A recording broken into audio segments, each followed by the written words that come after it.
Royalty, power to the chosen people.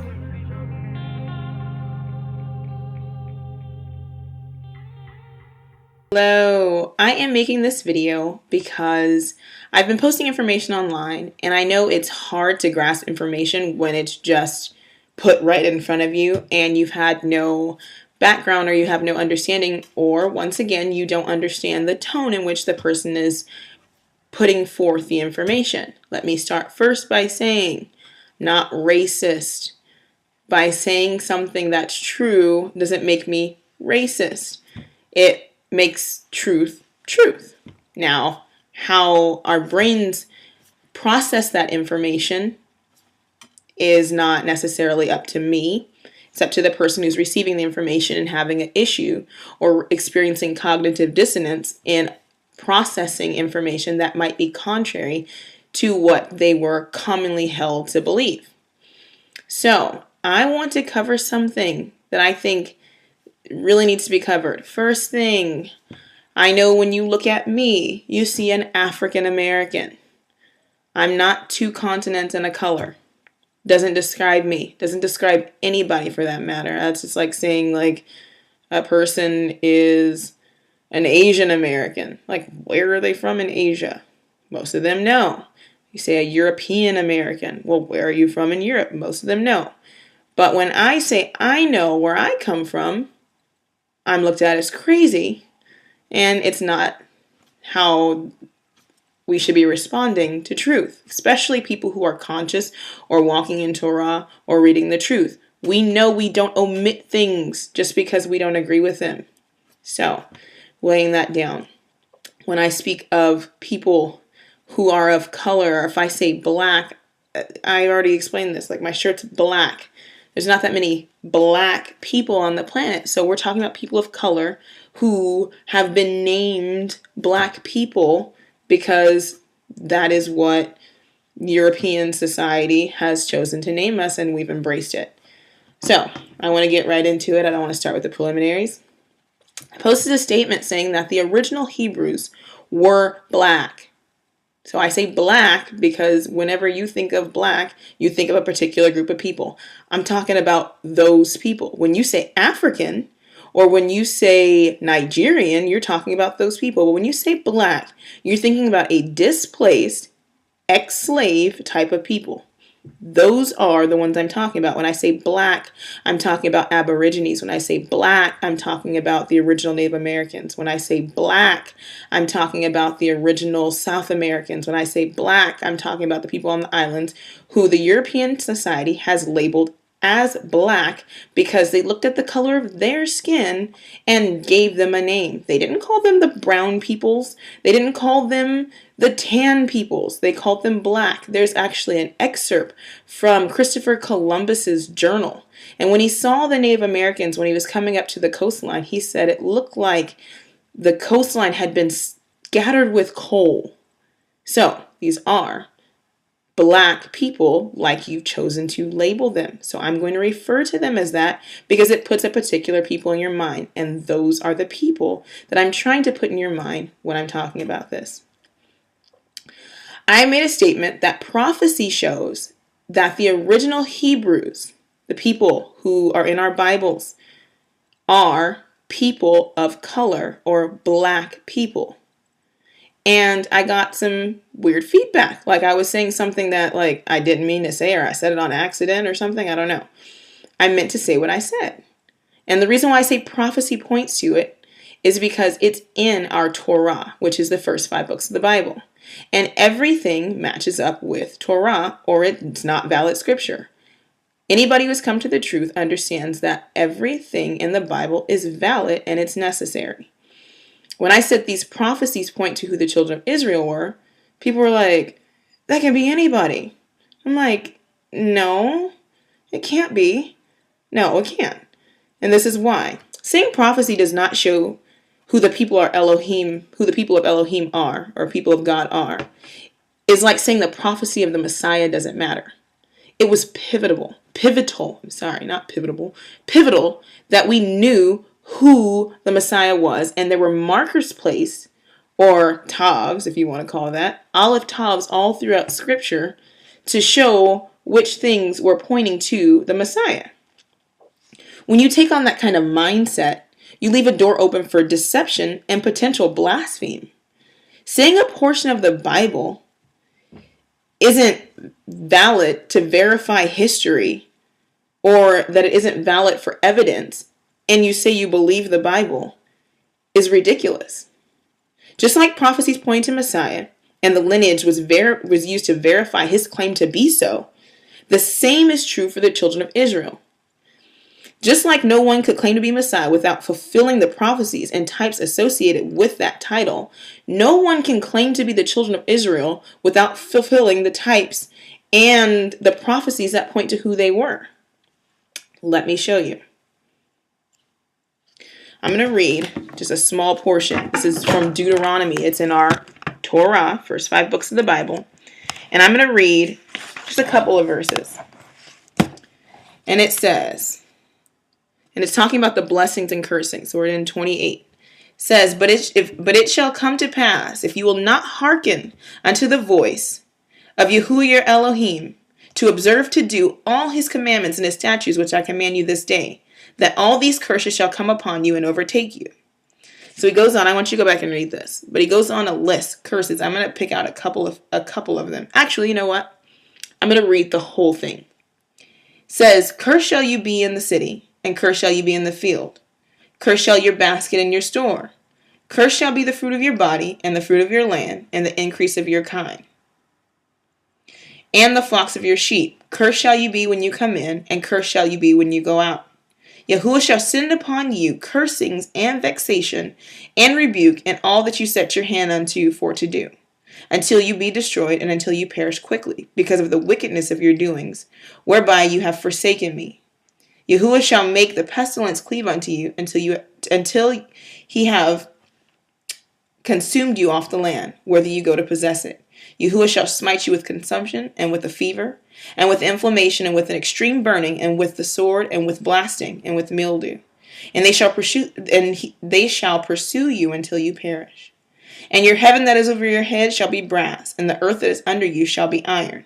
Yahuwah shall make the rain of your land powder and dust, for heaven shall come down upon you until you be destroyed. Yahuwah shall cause you to be smitten before your enemies, and you shall go out one way against them, and flee 7 ways before them, and shall be removed into all the kingdoms of the earth. And your carcass shall be meat unto all the fowls of the air, and unto the beasts of the earth, and no man shall fray them away. Yahuwah will smite you with the botch of Mitzrayim, and with the tremors, and with the scab, and with the itch wherefore you cannot be healed. Yahuwah shall smite you with madness and blindness and astonishment of heart, and you shall grope at noonday as the blind gropes in darkness. And you shall not prosper in your ways, and you shall be only oppressed and spoiled evermore. No man shall save you. You shall betroth a woman, and another man shall lie with her. You shall build a house, and you shall not dwell therein. You shall plant a vineyard, and shall not gather the grapes thereof. Your ox shall be slain before your eyes, and you shall not eat thereof.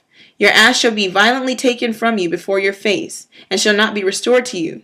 Your sheep shall be given to your enemy, and you shall have no one to rescue them. Your sons and your daughters will be given unto another people, and your eyes shall look and fail with longing for them all day long, and there shall be no might in your hand. I'm going to take a pause. When you read this, is there any person or people that come to mind? As I'm reading this, these are prophecies that are attached to a particular people, because these laws and these commandments were given to a particular people. He chose a particular nation. I'll get to that in a second. As I'm reading this, certain things should be turning in your mind. Has there ever been a people whose daughters and sons have been sold to other people before their eyes and they couldn't do anything about it? And has that perpetuated over and over again? The Bible is cyclical, and these things happen over and over again when these people make these mistakes. It doesn't happen to just anybody. You don't just walk around chastising other people's kids when they do stuff wrong. But when your children do something wrong, you make it a point to chastise them and bring them back to you. This is for his people, and these curses are for their chastisement for throwing away or trampling over or disregarding his Torah. I'm going to keep reading now. The fruit of your land and all your labor shall a nation which you know not eat up, and you shall be only oppressed and crushed always. How can a nation that Israel knows not eat up and oppress them? Okay, so we're going to get into some nations that these people have gone through, and they're going to oppress them. So they don't know who it is yet. We're going to find out.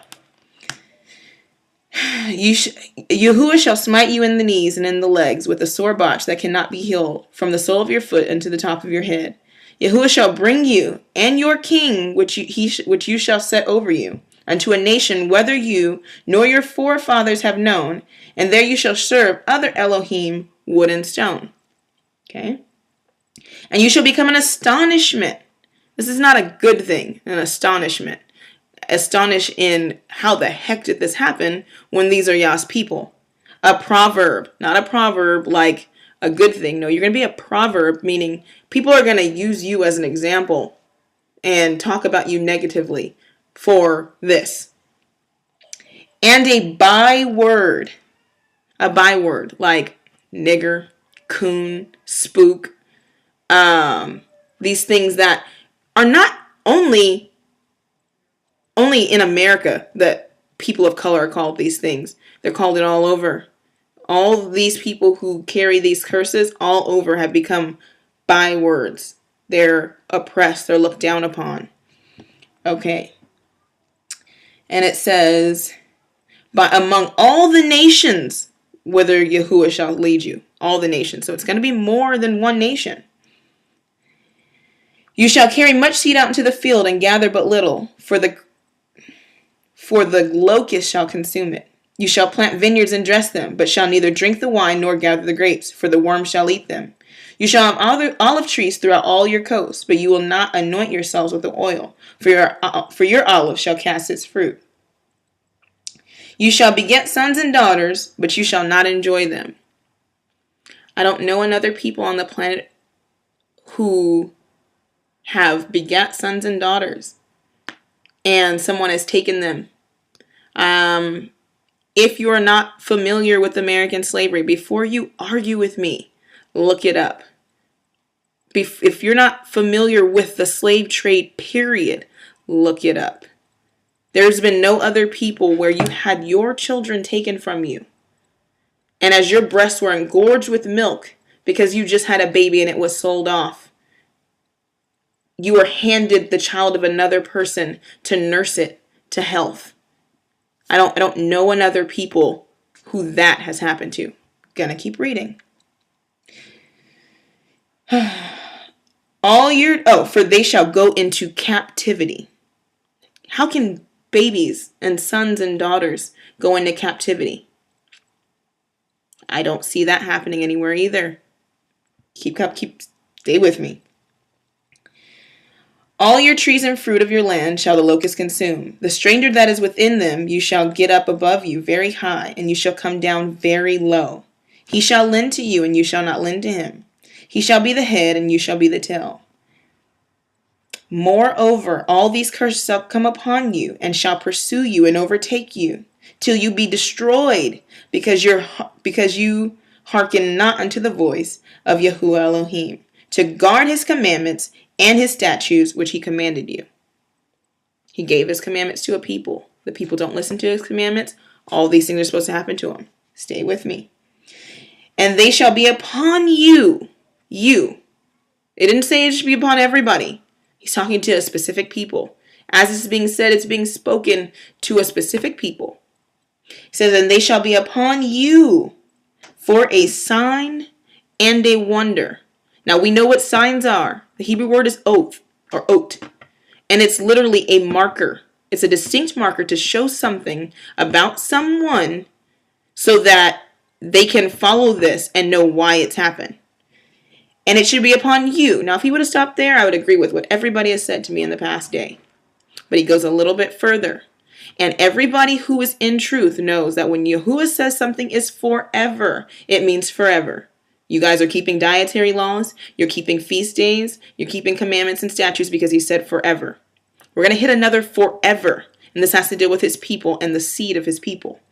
And it says, and they shall be upon you for a sign and for a wonder, and upon your seed forever. The word there is olam. And in this case, that word means to eternity. As long as this happens, as long as these particular people disobey Yah's commandments, these same things are going to continue to happen to them. Now, we're going to go a little bit further because there's some future prophecy in here that hasn't happened. We observe, as conscious Hebrews or people of Messianic faith, observe the whole Torah because we know that there's still prophecy in these books that has not yet been fulfilled. We're going to catch some that is way future. Some prophecy is close time, some is afar off. There's some in here that's afar off that has been fulfilled. So, I'm going to show you. Because you serve not Yahuwah Elohim with joyfulness and with gladness of heart for the abundance of all things. Therefore you shall serve your enemies, which Yahuwah shall send against you, in hunger and in thirst and in nakedness, and in all want of all things. And he shall put a yoke of iron upon your neck. Okay. Now, I know we don't have a lot of history because for the quote-unquote ancient Hebrews, because a lot of it's been destroyed. We've had times where we've seen temples being destroyed and books burned throughout history by Greeks and Romans and Babylonians and Assyrians. But there is some more recent history that we have, and it shows yokes of iron upon people's necks. I don't know any other people on the planet in the masses. I won't say small because small things happen all over. If you put a yoke of iron on somebody's neck that's your slave in your household, I don't know if that necessarily constitutes for a whole nation. But when a whole nation goes into captivity with shackles and irons, it's something that, as conscious individuals, we should pay attention to. Put a yoke of iron upon your neck until he have destroyed you. Yahuwah shall bring a nation against you from far, from the end of the earth. Now, Israel sits in the middle, pretty much, on one side of the continent. So, Europe, in the north, is not necessarily the end of the earth. Africa, far south, is not necessarily from the end of the earth. So, this has to be something that we need to look a little bit deeper into. And it says, as swift as the eagle flies a nation whose tongue you shall not understand. He's going to get to a point, and I'm going to get there. But I need to bring out something. Egyptian is not a nation and a language that they didn't understand. So if he says, I'm sending you back into Egypt, I'm pretty sure they would understand Egyptian because they just spent 400 years in Egypt. I'm pretty sure they spoke Egyptian. So that's not a language that they didn't understand. Abraham was from Ur of the Chaldees. That's Assyrian, Babylonian, Sumerian. So I'm sure fragments of that language would have been around also. They traded. There was other people around. Canaan, they were going to Canaan, which was under Egyptian occupation at the time. That's something you have to do research on. So who is this language that's coming that they're not going to understand? Them or their forefathers. Okay. And it says, a nation of fierce countenance which shall not regard the person of old, nor show favor to the young. And he shall eat the fruit of your cattle and the fruit of your hand until you be destroyed, which also shall not leave you either grain, wine, or oil, or the increase of your kind, or flocks of your sheep, until he have destroyed you. And he shall besiege you in all your gates until your high and fenced walls come down, wherein you trusted, throughout all your land. And he shall besiege you in all your gates throughout all your land, which Yahuwah Elohim has given you. And you shall eat the fruit of your own body, and the flesh of your sons and your daughters, which Yahuwah Elohim has given you in the siege, and in the straitness, wherewith your enemies shall distress you. So that the man that is tender among you, and very delicate, his eye shall be evil toward his brother, and toward the woman of his bosom, and toward the remnant of his children which he shall leave. So that he will not give to any of them of the flesh of his children whom he shall eat, because he has nothing left him in the siege, and in the straitness wherein your enemies shall distress you in all your gates.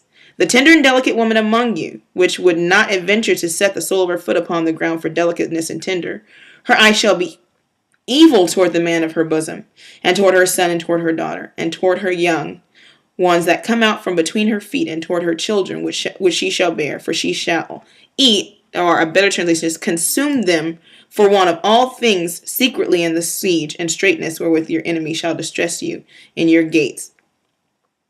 If you will not observe to do all the words of this Torah that are written in this Sefer or book, that you may fear this glorious and fearful name, Yahuwah Elohim, then Yahuwah will make your plagues wonderful, and the plagues of your seed, even great plagues, and of long continuance, and sore sickness, and of long continuance. He says it twice. Yah doesn't say anything twice on accident.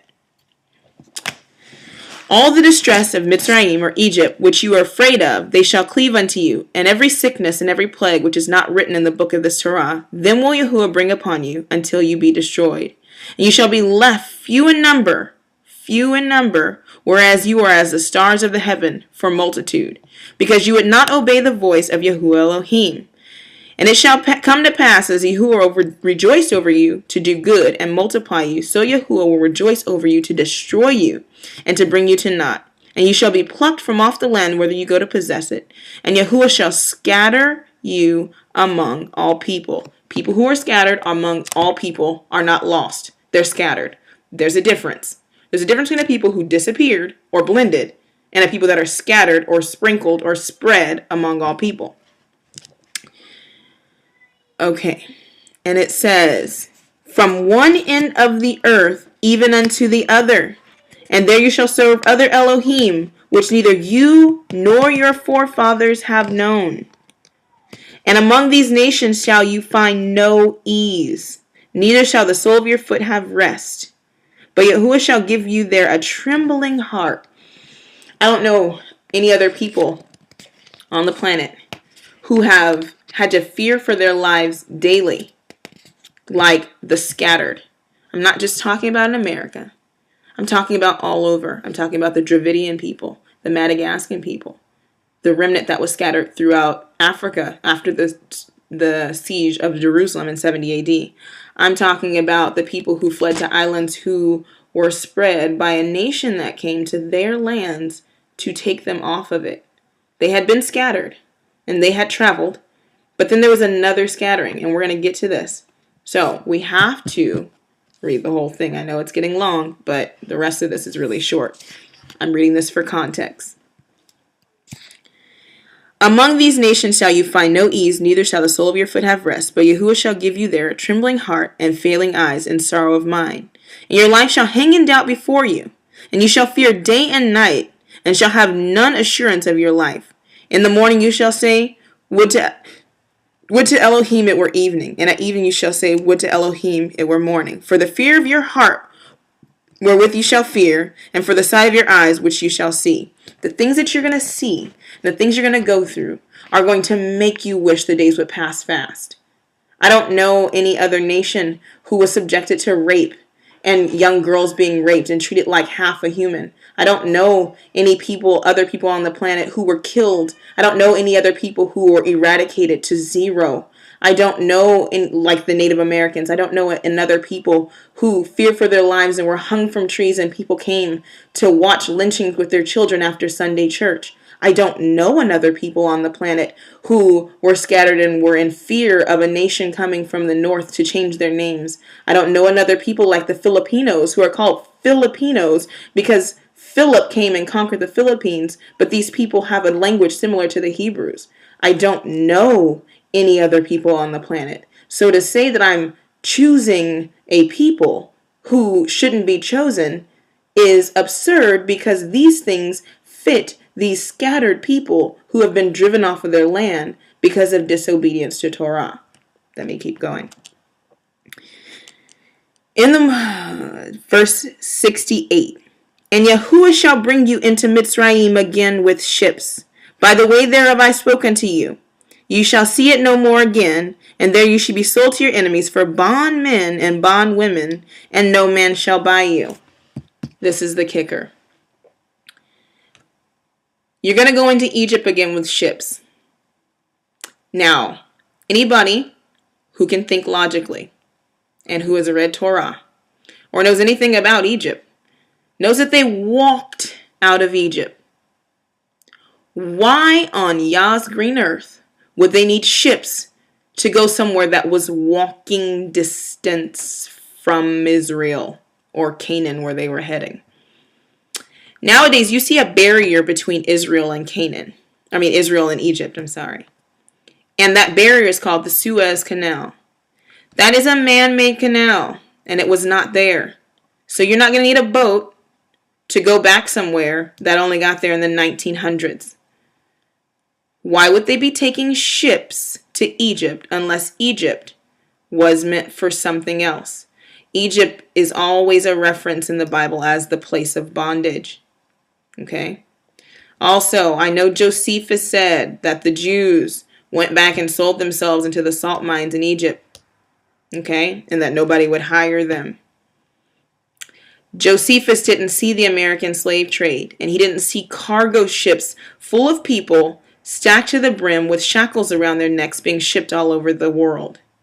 So I'm going to go in Josephus's defense and say that if he had seen that he would have agreed with me in saying that, oh, this actually fits that. Okay? So, ships, people, scattered to the four corners of the earth. Now you kind of get where I'm coming from when I say Yahuwah's people are these black people or these colored people who have been scattered and mingled and spread all over the earth to the four corners. Are these prophecies for anyone, or are they for the children of the Most High?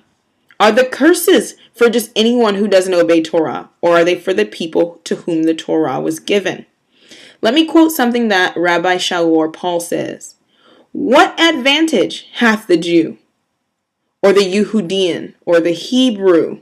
Because there's no such thing as just a Jew. If you tap on this word, if you have a Bible with the Strongs, it's going to say Yehudi or Yehudim. Jew is mainly somebody who was from Jerusalem or Judah. It's not in reference to all the 12 tribes because there's 12 of them. Okay? Or what profit is there of circumcision? Much every way, chiefly because that unto them were committed the oracles of God. Yah is not going to forget a people that he chose. He says he chose a people. Now, whether you like that or not, or whether you think that's fair or not, is not my problem, and is not the chosen people's problem. He chose a people. I'm going to tell you why he chose those people in just a second. If you reject Yah's people, you reject his Messiah. Because his Messiah came from his people. Yah wasn't making a mistake when he gave a lineage and when he showed you where these people came down from. He preserved a people for a purpose. I'll get back to that. He also says that I will curse them that curse you and I will bless them that bless you. Nobody's blessing us. Everybody's cursing us. So is he going to follow through on this promise also? We'll see that also. It says, there's a verse that says, I'm going to read it, but it talks about the world will know that I have loved you. And right now you have nothing. That's in Revelation. It says, I know those who say they are Jews and are not, but are of the synagogue of Satan. He says, and I know your poverty and that you think you're poor. I'm paraphrasing. He said, but you're rich. And he says that I'm going to let the whole world know that it's you that I loved. So we're all the way in the Revelation, and you're telling me that I shouldn't be picking out particular people, or I shouldn't be looking for particular people, when Yah has not forgot them, and he's going to make the whole world remember them. Yah literally chose a people. Deuteronomy 7, chapter 7. I'm going to start at verse 7. Yahuwah did not set his love upon you, nor choose you because you were more in number than any people. For you were the fewest of all people, or the smallest. But because Yahuwah loved you, and because he would keep the oath which he had sworn unto your fathers. Hath Yahuwah brought you out with a mighty hand, and redeemed you out of the house of bondmen, from the hand of Pharaoh king of Egypt, or Mitzrayim?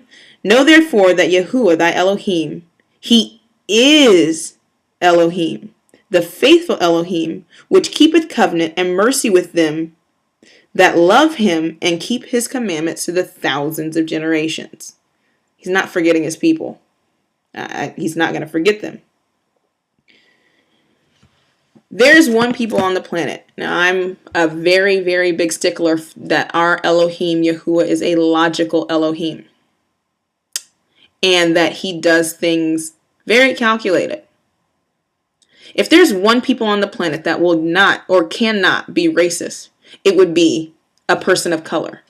Let me explain this to you, because I know that sounded weird. People, black people that you call them, Hebrews, like I call them, produce the full spectrum of color in their children. I have people in my family who range from dark, dark, dark to white, white, white. I mean, passing for white with blonde hair and blue eyes.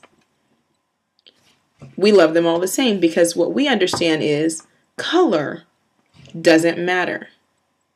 Color doesn't matter because we see these children come from our womb all the same color. Another example. Isaac had Jacob and Esau. Esau looked different from Jacob. He didn't choose the one and love the one that looked the most similar to him. He actually loved Esau. Our people don't love based upon skin color, naturally. That's not our inclination. So Yahuwah chooses a people, right, who see all colors all the time. We are a speckled bird. Now, to call a person racist, like me, is silly because color doesn't matter to my people. When we thought Yahushua was white, guess what? We praise white Jesus because I didn't care what color my Savior came in. He's my Savior. If he came in white, hey, all white people ain't bad. The Savior was. We were given a white image and we loved him just the same. But on the other hand, when the tables are turned and a people who don't produce the full spectrum of color, and this isn't racist, it's truth. When you're given something that looks contrary to you, you hate it and oppress it. That makes perfectly good sense for the Most High to choose a people who don't have a color issue. We were not giving a color issue until white people made it a color issue. And I'm saying white people because European people of white skin made color an issue. Color doesn't bother us. We love everybody. Color bothers us when you make it an issue towards us. Yah chooses Israel and tells him not to treat the stranger different. And we don't. We accept all people. That's the rule for Torah. Now, I'm not saying everybody did it perfectly. Nobody's perfect. But on the flip side, we were given subpar kingdom entrance.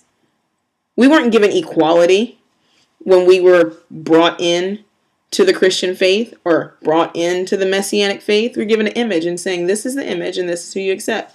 We didn't fight it. But when I say Yahushua is actually not just Middle Eastern or light tan, but he's actually dark tan, then I am racist. That makes absolutely no sense. This makes no sense. The color issue is not our issue. People in truth want to reject the people of the Most High, but you want to have the blessings that come with the people. In order to be in the family, you got to be in the family. You can't care what color the people are. You can't. But you have to identify who the people are and who the oracles are given to so that you can join up with those people. And if those people are down, you're supposed to help them. I know people who pray for Israel because you think that's Israel. Well, let me tell you, when you look at me, you see Israel. When you look at me, you see Hebrew. Nobody's praying for me. Nobody's praying for my people. See how that's different? But you don't want to because that's not who you want it to be. Sounds a little familiar when you had Messiah come and they didn't want him because he wasn't who they thought he was going to be. Follows biblical thought. Saying that we need to keep Torah and go back to the way of old, but we need to forget about his people, sounds a little strange. Saying that they served a purpose, but now we have Messiah, so we don't need him anymore, sounds a little familiar. Sounds just like the Christian church when they said we have Messiah, we don't have to keep Torah. Saying that you want the Messiah, but you don't want his people, is just like saying you want the Messiah, but you don't want his Torah. The Torah was given to his people. It's a package deal. You have to take it all. That's why it's hard. It's a hard pill to swallow for a lot of people. Because you don't get to pick and choose which portion you want. You don't get to pick and choose which people you want. We don't get to pick and choose. So nobody gets to pick and choose. You take it all. These are weightier matters, as I've heard it said. It's in Torah. You don't reject his people, because if you reject his people, you reject his Torah. If you reject his Torah, you reject his Messiah. They all go together. It's all for a purpose. To his people were the laws given. Don't boast against the natural branches, because some of them have been caught up and you've been brought in. Because the same thing can happen to you. You don't understand the natural branches. It's okay. You will. But don't reject them just because you don't think that it's important for them to know. If you are all in, be all in. If you're all in for truth, it's all truth. You challenge everything. You don't think this is a challenge for me? You don't think this is a challenge for other people? I was told I was nothing but a slave. I was told slavery made Negro people. Does that make sense? No. People come from somewhere. We didn't just poof, pop on the planet, and then poof, pop off the planet. It makes absolutely no sense. I'm going to read you a verse out of Jeremiah, and I'm done. Jeremiah 31. For thus saith Yahuwah, sing with gladness for Jacob, and shout among the chief of the nations. Publish ye, praise ye, and say, O Yahuwah, save thy people, the remnant of Israel. Behold, I will bring them from the north country, and gather them from the coasts of the earth. And with them the blind and the lame, the woman with the child, and her that travaileth with child together. A great company shall return thither. They shall come with weeping, and with supplication will I lead them. I will cause them to walk by the rivers of water in a straight way, wherein they shall not stumble. For I am a father to Israel, and Ephraim is my firstborn. That's you. See? Israel, Ephraim. We're all in. Hear the word of Yahuwah, O ye nations, and declare it to the isles afar off. When I'm telling you who I am, I'm declaring it to the isles afar off, and I'm telling you that he that scattereth Israel will gather him and keep him as a shepherd doth his flock. He has not forgot his people. We have been scattered, not forgotten. Just because you don't know, or you don't want to accept that you may be his people, or that you're grafted into these people, it's not our fault. He has not forgot about us. And you who don't want to hear need to hear it. He said to declare it to the isles that he is going to gather his people and keep them. He didn't say gather them and then when the Messiah comes they're not of any effect. No, we're important forever. The curses follow us forever so that there'll be a sign on us forever.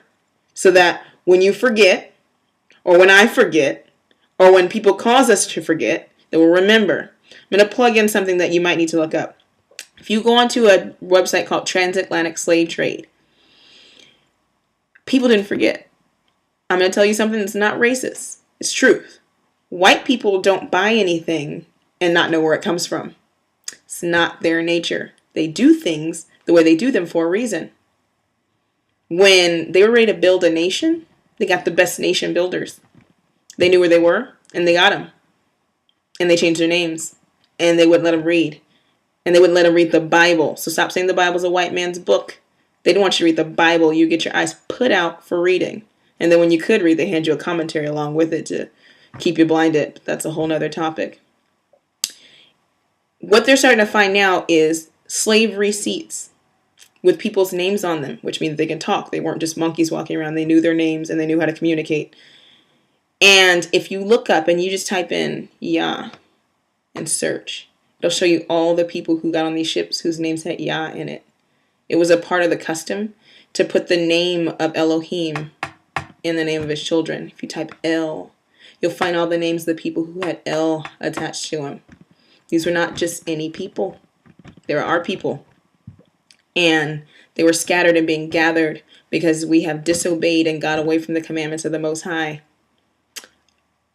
I don't know any other people who have their names written down on slave receipts, who got on ships, and a prophecy that matches it. He has not forgot us, and he has said he's going to come back and gather us, along with those who have grafted into us. The truth of the matter is, he's not coming back for just any people. He's coming back for Israel. There's no replacement theology. There's no, we've replaced the Jews, we've replaced the Hebrews, the Christian churches replaced the Hebrews. There's only one people. There's only been one people. You join up with these people who have been chastised and who may not be people you like and who may be people who are despised, but they're his people and they carry his oracles and they carry his name and his love, and he put his commandments for those people to be a light to the world. We're waking up and we have the light and we're using it.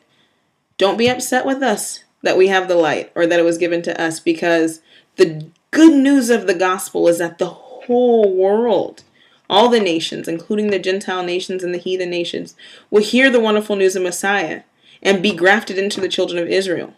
How you get in doesn't matter. Just be glad that you got in. That is good news. But don't be mad that the people who he originally chose, he's not going to forsake them. Be happy, because if he forsakes them, you don't have a family to be in. So, to the 12 tribes worldwide who are scattered abroad, I see you waking up, and I have not forgotten you. And I am going to keep reminding people that you are not forgotten.